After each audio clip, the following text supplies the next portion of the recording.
Kama chama hiki tulifika piki yetu kwenye uchaguzi wa mwaka 2015.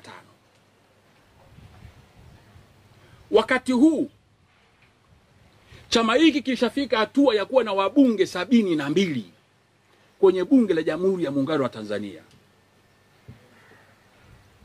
Hakuna chama kingine chochote katika nchi hii kilishafikisha idadi hiyo ya wabunge, kwa sababu ya jasho, damu, maumivu ambayo tumeyapitia wote, kila mmoja akiwa na mchango wake.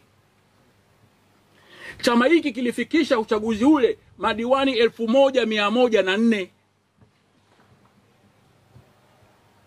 Yaani wakati Magufuli anatoa katazo la kufanya kazi za kisiasa, tayari Chadema ilikuwa na madiwani 1104 nchi nzima. Tulikuwa na wenye viti wa mitaa 980 Tanzania nzima, sawa sawa na 25.4% ya mitaa yote ya Tanzania ilikuwa inaongozwa na Chadema.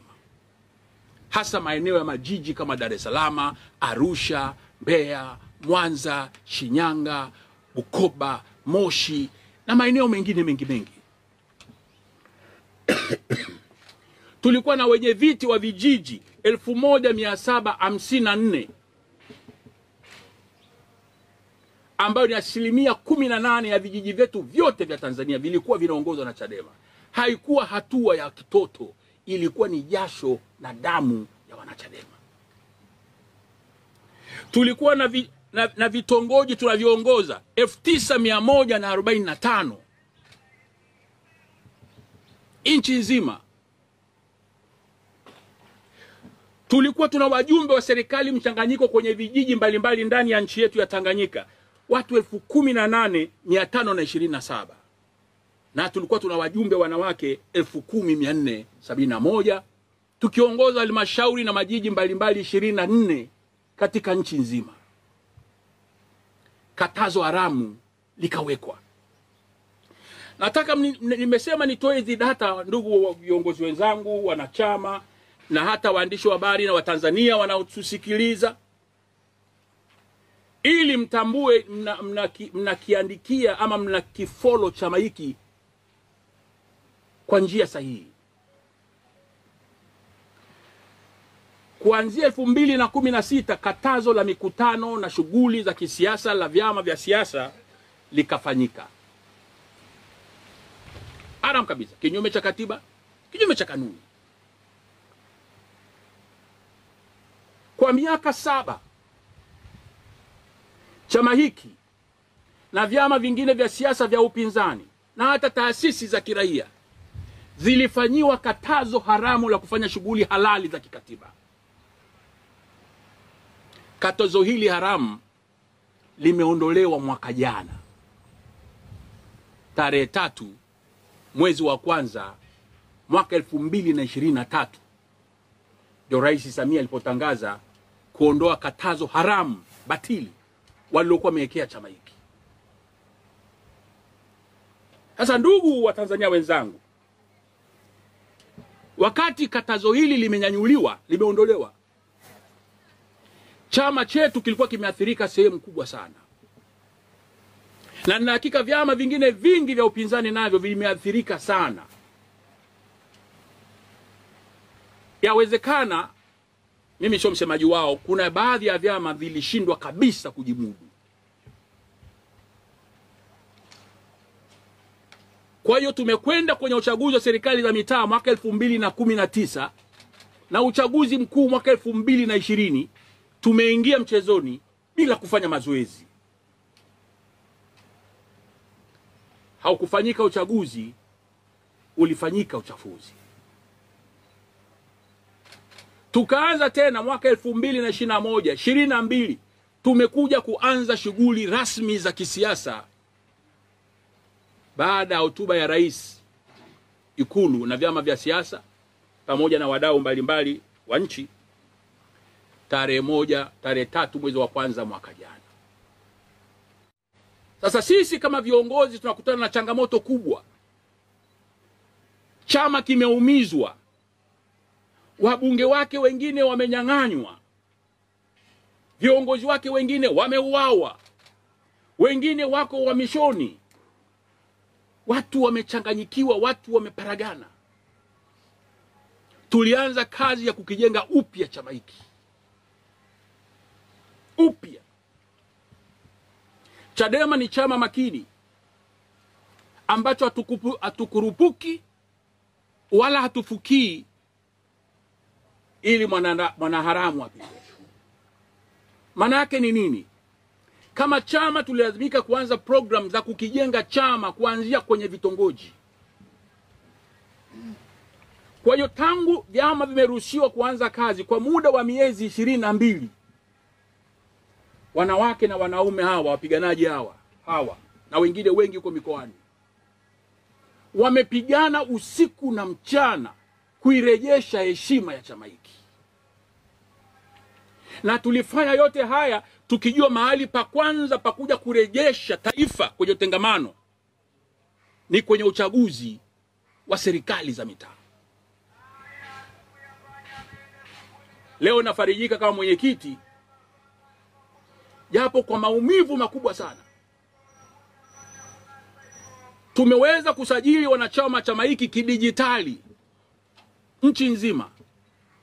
Kuna maeneo hatujafika, ndio hiyo huwezi kuyakosa.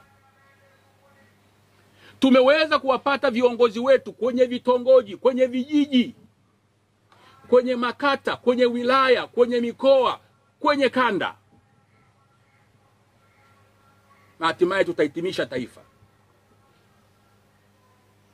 Ukiuliza viongozi hawa wote wanajua hii michakato tuliopitia.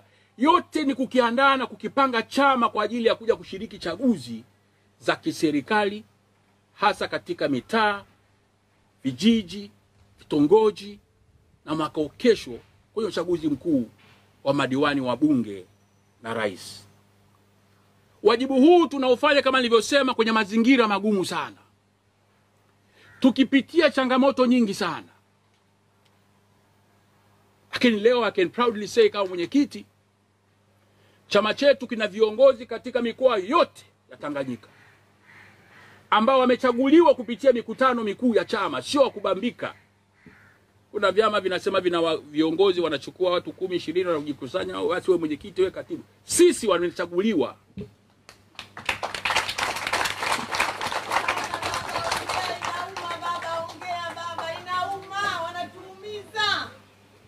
Pole mama, pole. Sasa haya ndugu zangu waandishi wa habari, naeleza kwenye historical perspective ili mujue how painful this process is. Watu wasije kafikiri hili jambo ni jambo jepesi tu linazuka. Miezi 22 usiku na mchana, viongozi hawalali, wanachama hawalali, wanapigana kukipanga chama kuanzia vitongoji. Vyama vingine vyote si vizungumzii, vitazungumza wenyewe. Nao wanajua uzito wa jambo hili. Kwa hiyo leo tunapozungumza chama kipo, ni kweli chama kimesukwa upya. Na tuna viongozi kuanzia mitaani, vitongojini. Tunafika kwenye uchaguzi.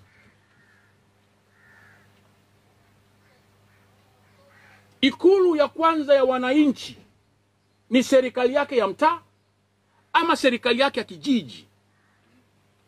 Ndio mahali maisha yake yanakopangwa. Kwa watu ambao tunaamini katika demokrasi, ni haki ya msingi ya watu wanaohitaji kuipata katika maisha yao ya kila siku. Inawezekanaje viongozi wa chama kimoja na serikali yake wanapora haki za wale watu? Au na vitongoji, mmesikia hapa ndugu waandishi wa habari, viko vitongoji 63,886 nchi nzima. Sio jambo dogo. Alafu nasikia anatoka kiongozi anasema wa CCM anajisifa, anasema sisi wapinzani wako na wagombea, sisi tulikuwa tuna wagombea wote nchi nzima. Wewe una serikali yote, umejibebesha kwa laana wabunge wote, madiwani wote, halmashauri zote, una vijiji vyote, una vitongoji, viongozi wa vitongoji wote, una mapolisi yote, serikali yote na mashirika ya umma. Unakuja kumfunga mwenzio kamba asiweze kupigana. Wewe una unfair advantage. Alafu unajigamba badala ya kuona aibu.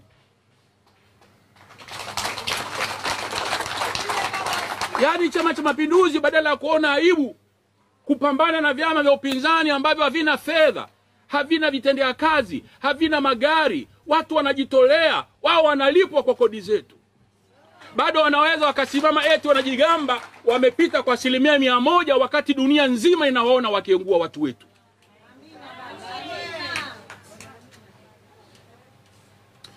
Haya mambo yanauzi. Hello, welcome back. JEB Village, what country are you watching from?